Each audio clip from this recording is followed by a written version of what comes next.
সামান্য কয়েকটা আলু এবং একটা ডিম দিয়ে যে এত লোভনীয় একটা নাস্তা তৈরি হয় তা আপনারা একবার না বানালে বিশ্বাস করবেন না। হ্যালো ভিউয়ার্স, আসসালামু আলাইকুম। সবাই কেমন আছেন?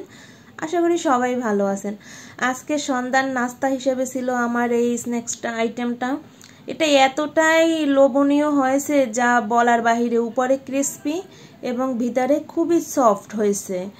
প্রথমে আমি কিছু ধনিয়া পাতা ভালো করে পরিষ্কার করে ধুয়ে নিয়ে তারপর কুচি করে নিলাম। তারপর কিছু পেঁয়াজ কুচি করে নিলাম। ওদিকে চুলায় আমি কিছুটা কয়েকটা আলু এবং একটা ডিম সেদ্ধ বসিয়ে দিয়ে এসেছি।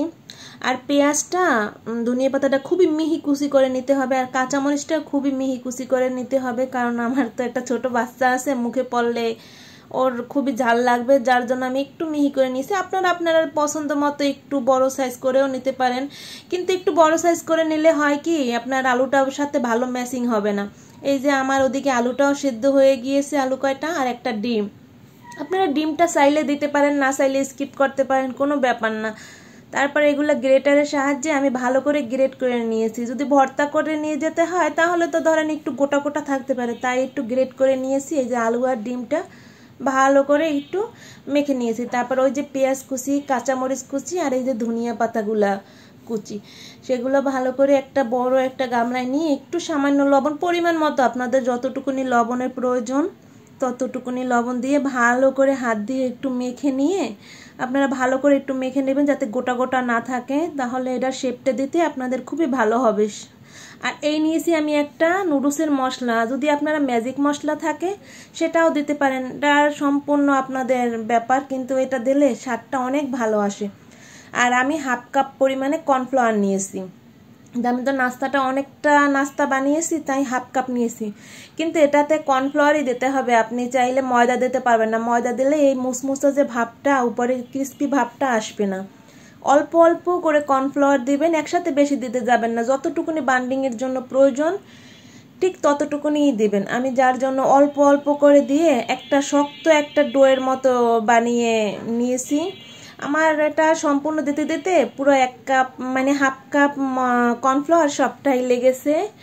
আপনারা একবার হলেও নাস্তাটা এভাবে বানিয়ে আমাকে ফিডব্যাক জানাবেন, আশা করি আপনাদের সবারই ভালো লাগবে। আমি নিত্য প্রয়োজনীয় মানে যেরকমভাবে যে নাস্তা তৈরি করি আপনাদের সাথে সেই ছোট ছোট ভিডিওগুলো শেয়ার করার চেষ্টা করি। তারপর হাতটা ভালো করে ধুয়ে এইভাবে একটা ছড়ানো ট্রেতে কিছুটা তেল মেখে নেবেন। তেল না মেখে নিলে তাহলে ওটা আপনার পরবর্তীতে উঠে আসতে অসুবিধা হবে। একটু হাতেও তেল মেখে নেবেন, হাতে তেল মেখে নিলে আপনাদের হাতে আর চিপকে যাবে না।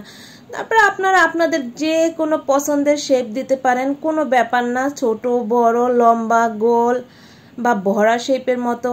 আমি একটু বাচ্চারা ফিঙ্গার ফ্রাই খেতে চেয়েছিল, সেই ফিঙ্গারের মতো করে একটু লম্বা লম্বা চিকন চিকন করে শেপ দিয়ে নিয়েছি। তারপর আমি অফ ক্যামেরা এই যে দেখেন সবগুলো বানিয়ে নিয়েছি।